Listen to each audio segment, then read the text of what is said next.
You win some, you lose some, Julie. Here we are. New episode of Big Head. I'm pretty excited for today because there are two things. There are many things I love talking about, but two things especially is music and business. And today we have a little combination of both of those. Woody Jarrett, CEO of BEYER Entertainment, is with us today. Woody, thank you so much for being here and welcome to the show, sir. Thank you for having me. Yes, of course. For the few people in Las Vegas that may not be familiar with what BEYER Entertainment is, do you mind kind of just giving them a quick rundown of what this whole thing is about? Yeah, BEYER Entertainment is a full-service talent and events company. We do lounges, casinos, restaurants in and outside of Las Vegas. Steve BEYER Productions was the original company, founded in 1994 by Steve BEYER and Kathleen BEYER. And in 2018, he sold the company to his employees in the form of an ESOP, which is an employee stock ownership plan. Nice. And so now we're almost all entertainers. So we're basically an entertainer-owned and operated company, and booking musicians in restaurants, lounges, and casinos. And so you're a young dude. Like, how did you get to the CEO? How young do you think I am? 30s, mid-30s. 49. Are you really? I turned 50 in December. Get out of here. Yeah. No way. You moisturize? I'm assuming you have a good skincare routine. I have done a lot of drugs. I don't. If the kids at home are wondering what keeps you, no, I'm not giving advice here. I don't know. You drink a lot of water? I don't know. You know what? Right now I eat really healthy. I don't drink alcohol. Yeah. I'm not sure. Good for you, though. Yeah. 49. Fuck.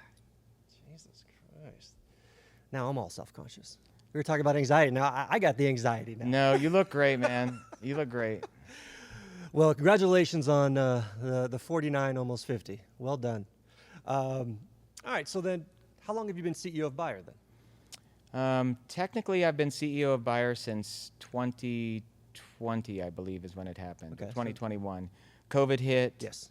It was a train wreck. Yes. And we were in the middle of this purchase with Steve, and he was kind of like, you know, it's time to move on. And so I've slowly taken the reins, but really this year is the first year that I'd be comfortable saying that I'm really operating the company. Yeah.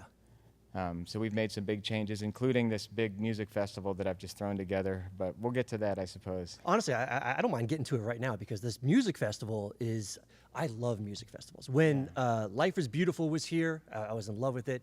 The Neon Festival, what's it called? The one down on Fremont, I forgot what it's called.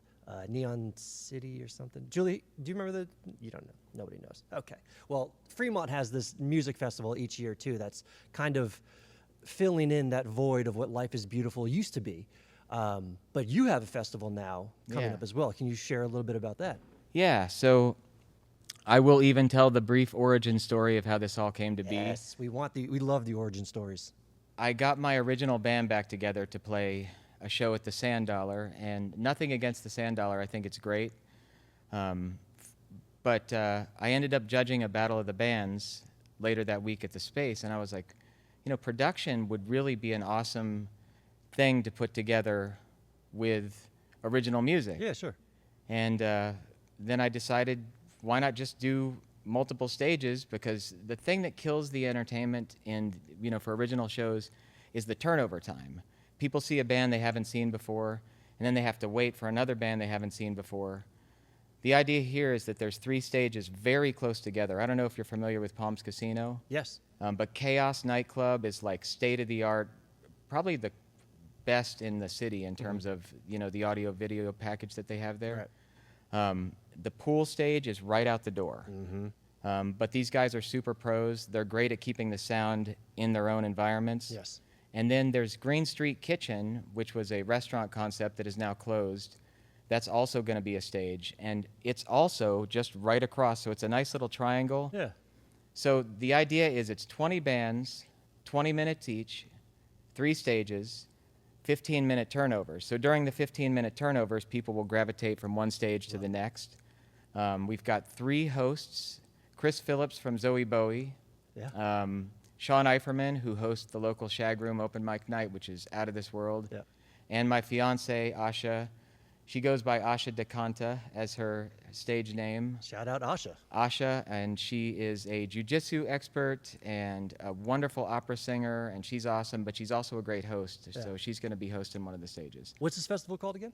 It's called Frenzy Fest LV. Frenzy Fest LV. Yes, and the LV is important because there is a Frenzy Fest, elsewhere. Elsewhere. But, yeah, this name is appropriate because we're putting it together so fast. Yeah. And I don't know, for anybody who's planned a festival out there, try doing something in 2 months or less. It is tricky. Dealing with vendors, do you have to get permits too and all that stuff? No, Palms handles all that, Oh, that's and brilliant. luckily, they've been great partners in this. Yeah. Their marketing team is doing all the on-site digital signage. Yeah. We're going to do guerrilla campaigns down at First Friday Love and that. Container Park and all these other places. But the idea is really to get bands from all over the community. So we've got some R&B bands from the industry underground community. We got some Fremont bands. We got bands that, from the Strip, like some of the Click places. So they're local bands. They're all local bands, all local, Love that. all original, and really all hungry to do this. These are all people I've talked to personally that are like, thank you so much for doing this thing, Yeah. It really is, because it's so hard to, in this day and age, because there's so many outlets and so many ways to get recognized, to get out there, that it almost feels like it's oversaturated. It's almost cluttered. It's hard to differentiate yourself when everybody's posting the same thing on social media, or they're, hopefully getting lucky on, some viral trend that maybe their song is attached to. So You were saying getting lucky. I thought you were going with Tinder or something else, but yes, getting lucky, matching on Tinder and Bumble. Yes, of course. yeah. But finding a way to get out there in front of people in a different, unique way, I think is harder now than ever, which is also what we try to do here on our show. Is, we've had 6, I think, musicians come in so far. Yeah. And I've been able to kind of, showcase their talent. And whenever there's an opportunity, like a festival coming up, to get on stage in a situation where, you maybe not have an opportunity to get in front of this many people, I think it's great. So Yeah. I'm all for it. That's awesome. Yeah. I think it's great, and it's an experiment, but I think it's going to work. Yeah. Because I think it's something people want. I don't know if you've done any AI music making. I've dabbled in it, just out of just finding jingles to use for the show. Yeah. And but it's sensitive. I feel bad for even using it now, because I feel bad to invite musicians on and then, dabble in it. So I've kind of distanced myself a little bit away from it. But what are your thoughts on it? I've come to the point now, and I get a lot of hate in some communities for this, where I've really embraced AI. Mm-hmm. And not because of how I feel about it, but because of the inevitability of it. Yes. And I actually think it's a good thing. I've come to the point where what I think is going to happen is everybody's going to see AI videos of bands, and everybody's going to be oversaturated, as you said, with a million Instagram accounts that don't exist and a million Yes. videos that don't exist. And they're going to crave in-person action. They're going to crave going out and watching live bands. I think people are going to take up sports in a way that they haven't before.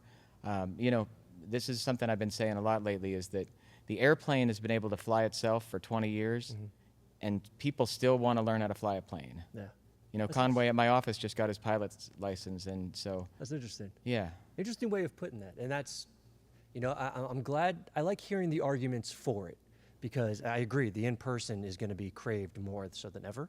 But I like hearing both sides of the story when it comes to anything related to AI. Yeah, I'm not necessarily arguing for it. I'm recognizing the inevitability of it. Yes. And I'm saying that you have to embrace it and hope for the best. Unless you want to just dedicate your time to picketing outside AI data centers, you really have nothing else to do but know that it's coming. Yes.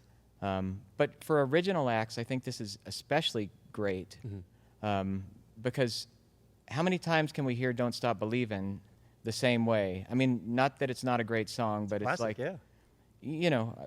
There's something about original music in person, and there's things that can never be done by AI, which is, a person freestyling. You familiar with Harry Mack? Have you ever seen him? Yeah, I see he's on my algorithm now. Good luck making a robot do that and have it be fun to watch like Harry Mack. How does he do that?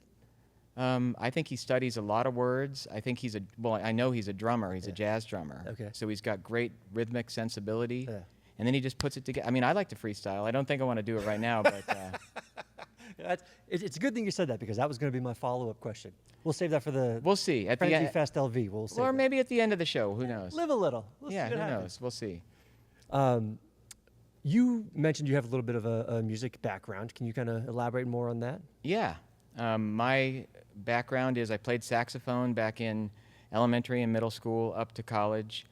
I decided that it wasn't that cool for some reason. I think I got kind of jaded when I got to college and became a music minor, but I took up guitar and singing as just a way to, pretty much like get girls to like me in college, or have other guys think I was cool. I kind of pursued that sort of musical journey. Yeah. And then I got in a local band that was kind of cool, and all I wanted to be was a rock star through my whole 20s, But in the meantime, I got these little side jobs. I got an internship. I started working for Virgin Records as a college marketing representative. Nice. I started working as a runner and like a show runner. I got the laundry for all these bands like Limp Bizkit and did the Lilith Fair, and I took a sip out of James Hetfield's beer one time, which that's a dark secret of mine. Shout out, James. We love you, Metallica. Welcome to the Sphere. But no, it was a lot of, like seeing how things work behind the scenes. I was a stagehand, a runner, roadie, whatever, all those kind of things. Yeah. Then I got a job with Yamaha. Okay. And that was kind of the main thing that I did corporately. Yeah. I started as a trainer merchandiser, then I became a district sales manager, and then I ended up as the national account manager selling to Guitar Center and Amazon or whatever. And I still never gave up this dream of wanting to be a rock star, until Zowie Bowie, Zowie Bowie? Mm-hmm. I famously tell this story all the time. In my original band, we weren't making any money, obviously. Yeah. And he was playing in the coolest nightclub down in Scottsdale, a Barcelona nightclub. Okay. The Fertitas, who own Station Casinos, came down and recruited him to come up and play. Nice. And that's when they opened Red Rock Resort with Zowie Bowie on all the billboards. And Zowie borrowed, or I'll say took, my band members to be in his band. Yeah, so I was stuck there in Arizona without the band members. I love Chris, by the way, and he's one of the hosts of the Frenzy Fest. Yeah, sure. Wonderful guy. But he took my band members and gave them actual paying jobs. And so then I was stuck there like, well, what am I going to do now? And one of the thoughts was, oh, that nightclub that Zowie Bowie played at is now available. So before they left, I went in and snuck in, and I actually wrote down their set list, and I took notes about what Zowie Bowie was doing, and I put together a cover band. Yeah. Steve Byer's daughter went to Arizona State, and she saw the band and said, Steve, you got to come check them out. Then the Stations Casino people came down again, saw our band, and signed us, and that's how I moved to Las Vegas. Now I see how you became CEO at mid-40s. You have a business mindset, but also you're hungry, and you're still hungry. And I see that now. I love that story. Yeah. That's pretty cool. What kind of cover music were you performing? Was it a specific person or band you were covering, or is it just kind of a wide variety? Well, no, the band that we put together was a dance band, variety band. Okay. My original band was like, I always say it's like Sublime or like U2 meets the Police. Nice. Yeah. You still remind Chris that he stole your... Every time I talk to him. Every time I bring him up in public, shout out Chris. Thank you for stealing my band. It was the best thing that ever happened to me. Little did you know it was the best thing that ever happened. Yeah, but I really love him. He's a genuinely awesome person. Yeah. Great host, great guy. Is he the lead of Zowie Bowie? He's the lead of Zowie Bowie. He's also a marketing genius. Yeah. I mean, he's quite a guy. Have you seen David Bowie in concert back in the day? I never saw David Bowie, no. That's too bad. Who have you seen? What's probably the biggest band that you've seen growing up? I mean, I've seen everybody. Yeah. And not to say it like that, but working all these concerts. Yeah. And I mean, at Yamaha, we like our corporate parties, we would have Nathan East as the music director, and just there was one night they rented out a Coliseum, and it was a tribute to Elton John. It was like John Mayer and Norah Jones, and Ray Charles was still alive. Nice. And they all played Elton John songs all night. And then Elton went up at the end. Michael McDonald, Yeah, that's incredible. Is there anybody that you haven't seen that you wish, whether alive or dead? if I could get in a time machine and see Led Zeppelin, I would love to do that.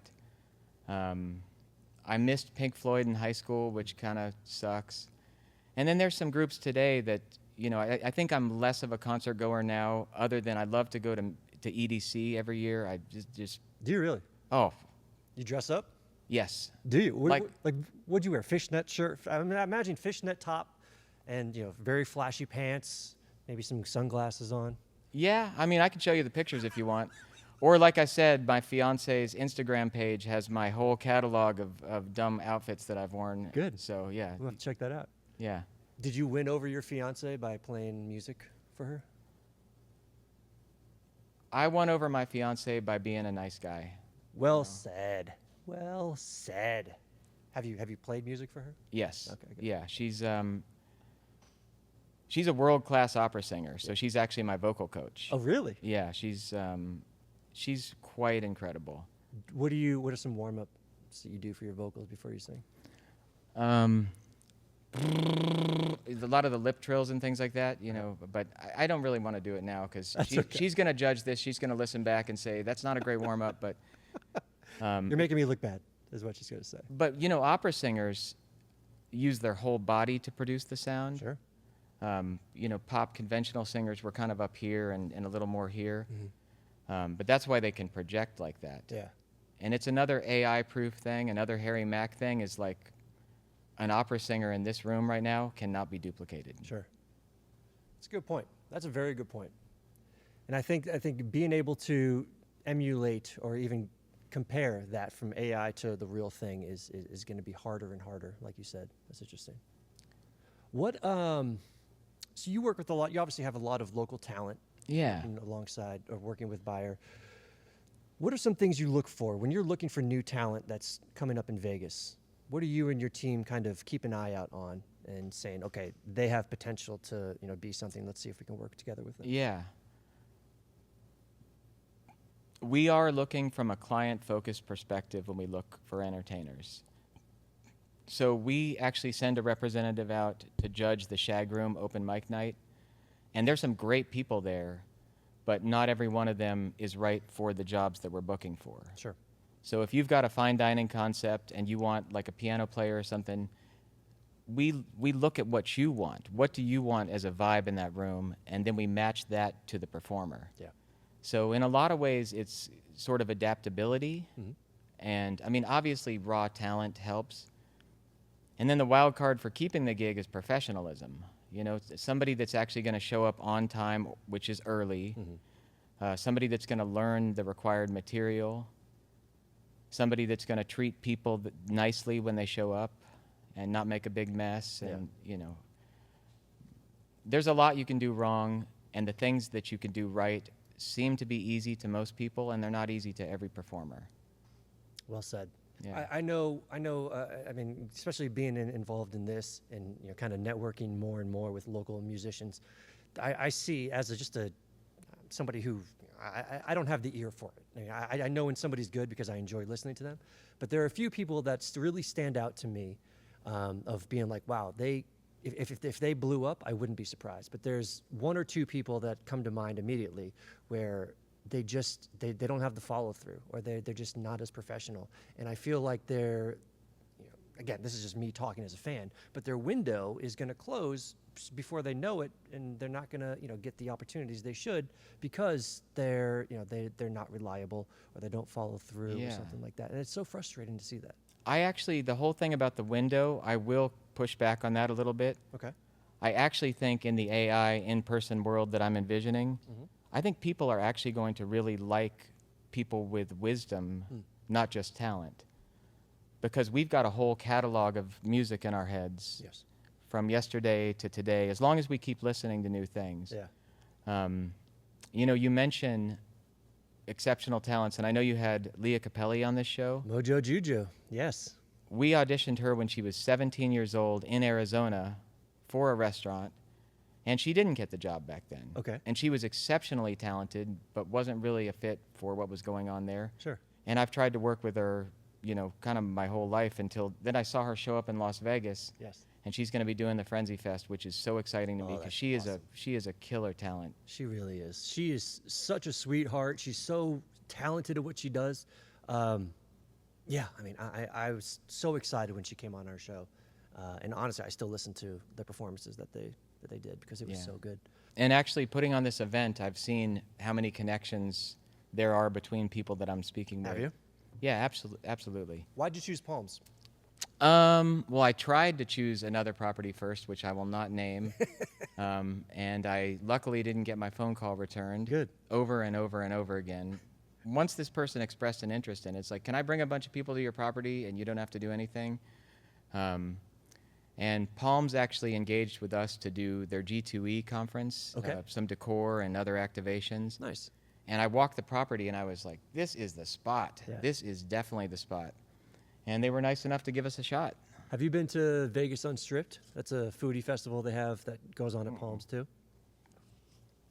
No, I haven't. It's a really good setup. It's in the outdoor area around the pool and up top, and basically every cabana has a local restaurant serving some dish that's not on their menu normally.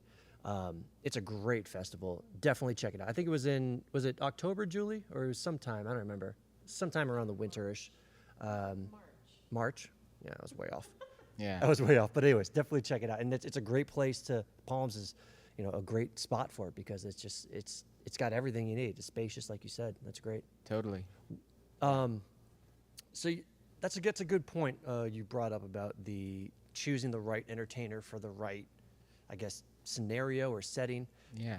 When it comes to somebody interested in your role of getting to where you are, what advice would you give them if they're just starting off, like they're working for where you were at Virgin, doing being a runner or something like that? I mean, if you want to follow in my footsteps, Yes. it's just want to be a rock star. I actually don't advise that. Yeah. I think having a passion for business and for other people, but really being flexible and forward thinking, because the world is about to change. Yes. I mean, it is about to change for songwriters.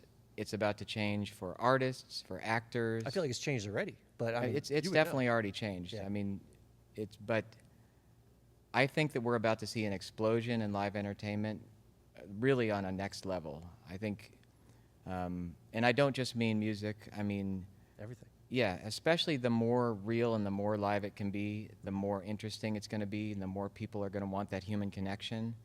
I do think half of the population is going to just put on their virtual reality headgear and just start, playing cards with their buddy's avatar all day long and, swapping tokens for experiences. But I think a lot of other people are going to want to learn to play basketball because they never got the chance to, or I can't even think of all the things people might want to do, because probably some things that don't even exist yet because we haven't had the time to do them. Yeah. And all those things will have new markets and new business opportunities, So, yeah, I think there's a lot of opportunity in our space.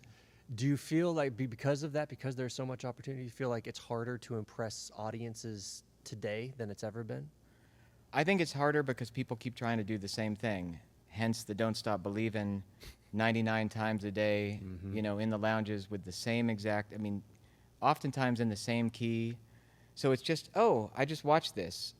Now, if you're on your sixth beer and you're with your company and don't stop believing, and everybody sings it, it's great, and it creates an experience, but that can't be the only experience. Yeah. When you see Mojo Juju sitting here on the couch doing what they do, if that was just sitting in the middle of a room somewhere, not produced like where they play, but that would also be a thing people would want to see. Sure. I think. Yeah. Do you feel, in your opinion, when it comes to the talent that you have, what does success look like for you? Like a successful event or a successful whatever it is that you're focused on that night. What does success look like for you when you go home at night? Equal satisfaction by the customer and the artist. We want the people that perform the gig to walk away saying, that was a great time. I had a great time with friends. I loved making the music. and we want our customers to say, we want to have that again next year. We love what just happened. So dual satisfaction is the ultimate goal. Are you just in Vegas? You guys just based in Vegas? No, we're nationwide, and actually did do one activation in Riyadh, Saudi Arabia. Really? Yes. How did that go? It was crazy. Women had just been given the right to drive, so it was a very interesting and very different landscape to be going into a restaurant where, okay, technically we're not going to enforce all these traditional customs, but then there's all these traditional people saying, Sure. you know, put on your traditional gear, and yeah, it was wild. When the difference between when it was Steve that Yeah. when Steve started the company and compared to where it is today, at least just in Vegas, Yeah. what difference have you seen from then till now in terms of the music landscape in Las Vegas? When Steve started the company, there were no cell phones. I mean, there were a couple cell phones, but they looked like bricks, and nobody wanted to carry them around. Yeah. Steve was a musical director or an entertainment director here in town. He was a local columnist, like Johnny Katz. Yeah, yeah. He's been in town since Sinatra.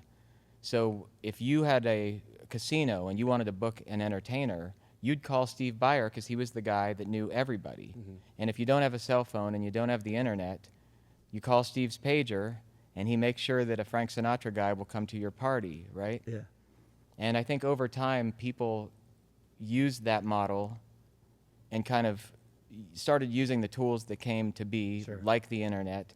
And so now an artist can put up a website of themselves, and a booking agent can still be a gatekeeper Yeah.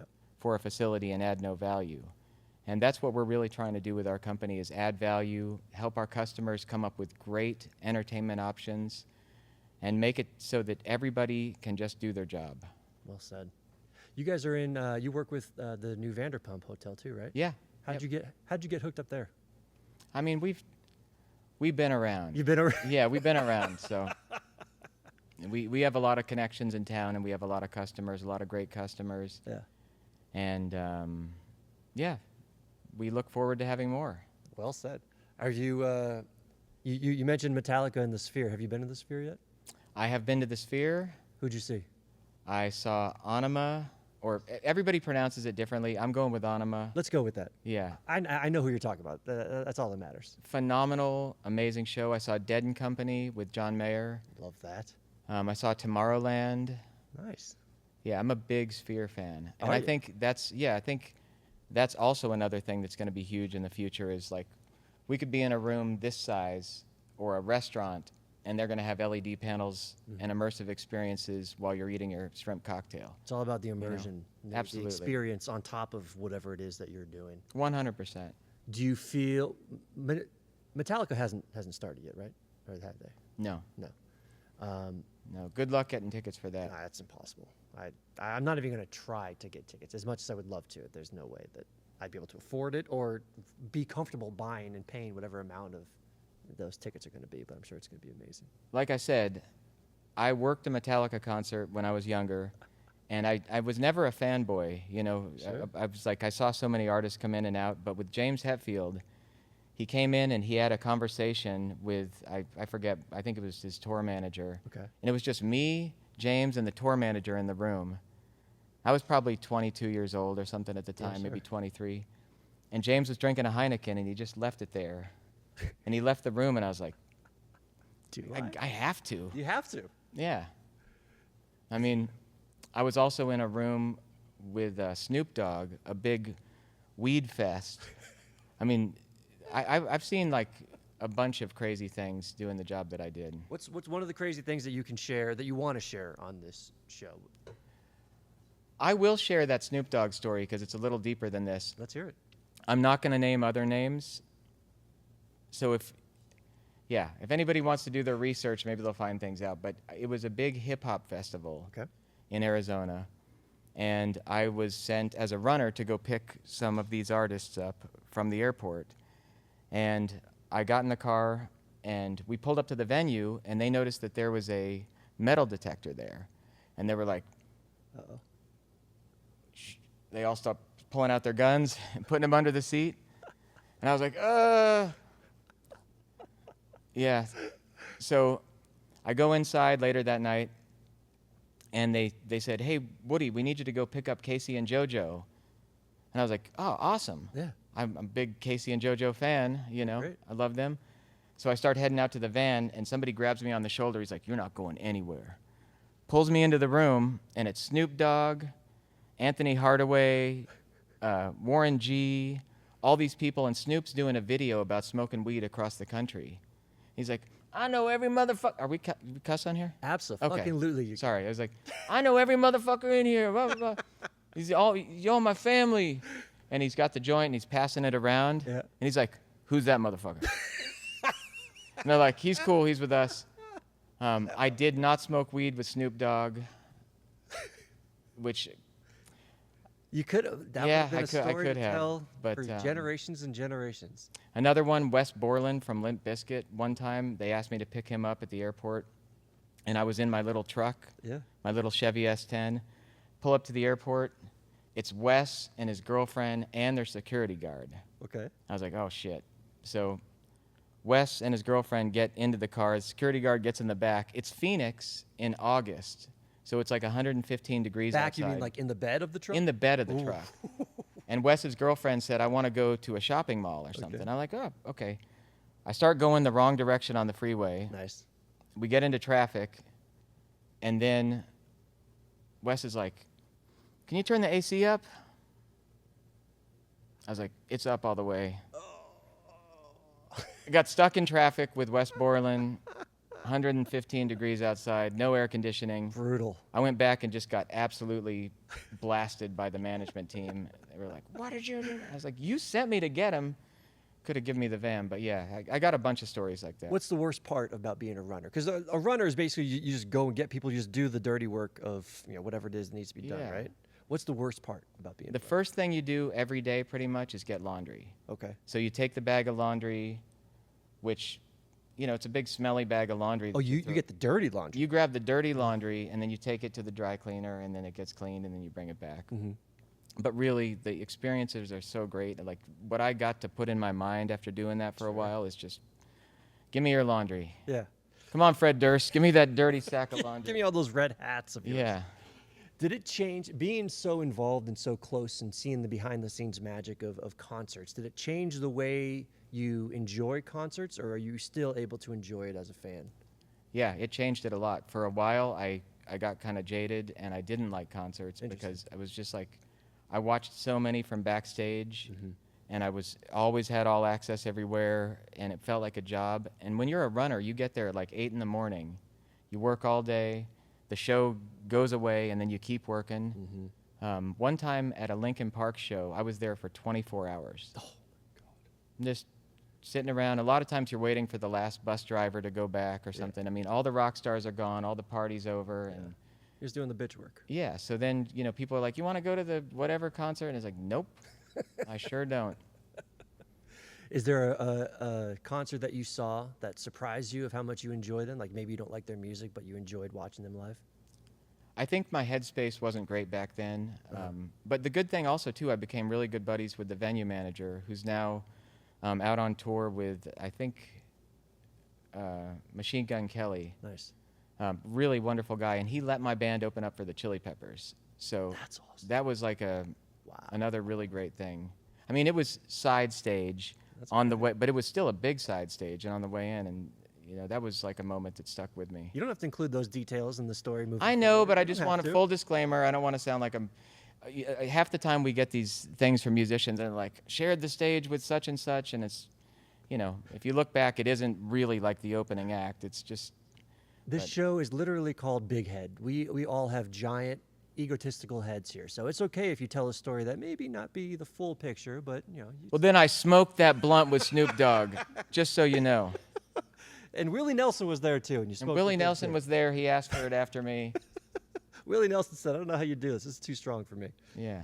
Well, that's fucking awesome. Honestly, it sounds like the type of job, being a runner, that the good parts are so good that looking back on it, you miss those moments, but you don't miss the bitch moments. Like for me, I was a busboy in a restaurant, and I miss having such little responsibility as a busboy. I miss all the fun and, you know, fucking around during the shifts. But looking back on it, like, I don't miss dealing with all the dirty dishes and Yeah. washing the dishes and, you know, staying up late and all that stuff. I don't miss that part. But the good parts I miss. And I feel like that's the same thing with you, with the runner situation. Yeah, I mean, I miss running more than I miss working at McDonald's. You got more stories. You got better stories to tell, I'm sure. Yeah, I mean, I got a couple stories from McDonald's, but they don't involve Snoop Dogg. Would you still eat at McDonald's I don't eat McDonald's, no. Yeah. I mean, I would, like, if I was, if you had to? yeah, if we were on a road trip together and it was like, this is the only thing to eat, I would eat McDonald's. But no, I mean, I have a crazy diet. I eat whole plain yogurt in the morning with Brazil nuts, and then I have 6 eggs with avocado, and I'm trying to keep this train alive, you know? You're trying to keep the looking mid-30s alive. I get that. Good for you. I'm just trying to stay alive for my fiance. She's amazing, and she deserves me to stay alive as long as I can. She's a lucky woman. She's a lucky I'm a woman. lucky guy. You're a lucky guy, too. Yeah. You're both just very lucky people. One more time, I want to talk about Frenzy Fest before we get out of here. Can you share some of the musicians that are performing at Frenzy Fest LV? Yeah, so I should also mention one of the most important things about this is it's benefiting Positively Arts. My good friend Palita Simpson has been running this organization for 15 years now, and it benefits children who are in the arts, and it also helps them with mental health. So brilliant. yeah, it's the intersection of the arts and mental health, and we're raising money for her organization, Positively Arts. Yeah. I'm recently been asked to be a board member. I'm non-paid, so it's not a conflict of interest. I do it as a volunteer because I really love what she's doing over there. So I'm thinking of some acts that I can say because we haven't announced the full lineup yet, but I will say Mojo Juju, obviously. Love it. Bree Forsberg is in The Far Worst, which is a really amazing band, The Far Worst. The connection there is that Bree was actually a Positively Arts student. Okay. I think I met her when she was 9 years old. No way. Yeah, now she's this rocker. She's amazing on stage. She's going to be one of the acts. We have Fletch from the Raiders House Band and everywhere else around town. We have Justin Carter also. How many performers are you going to have? 20 bands. 20 bands. 20 bands, yes. 20 bands, 3 stages, and it's just for one night or One night for 4 hours. Yeah, 20-minute sets. So the idea is just fast and furious. We're going to get everybody in for sound checks early. Yeah.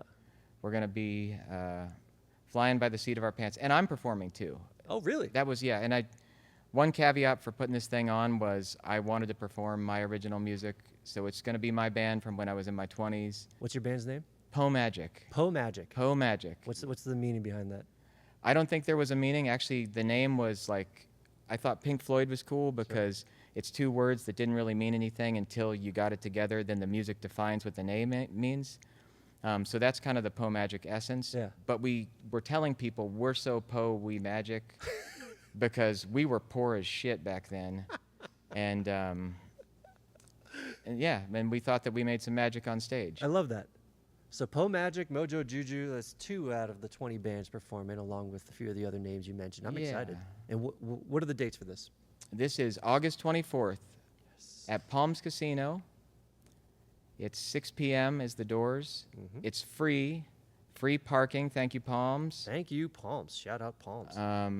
Palms loves their locals. That Palms loves their locals. I am a big Palms supporter, and they've been supporting us, so we're really excited about this. And don't forget to text Frenzy Fest to 91999 for more information. Did I get that right? Yeah, or visit frenzyfestlv.com.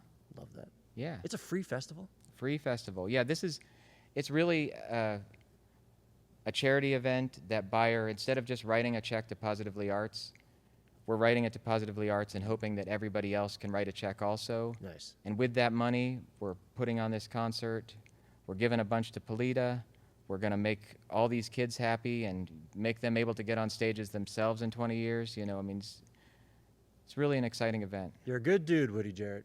I'll tell you. Thank you, man. You're a good man. Thank you. Well, this was fun. Thank you for coming on, man. Sharing your insights, sharing your Snoop Dogg stories, and Snoop Dogg. Snoop Dogg. Shout out Snoop Dogg. I hope you have Frenzy Fest LV next year, and I hope it turns into a weekend event. That's what I want. I would love that. I would love that too. What can we do to make that happen? Spread the word. I mean, just let everybody know. It's all ages, by the way, too. We are going to have VIP sponsorships available, so for people who don't want to be in the masses, they can get up in the reserved areas.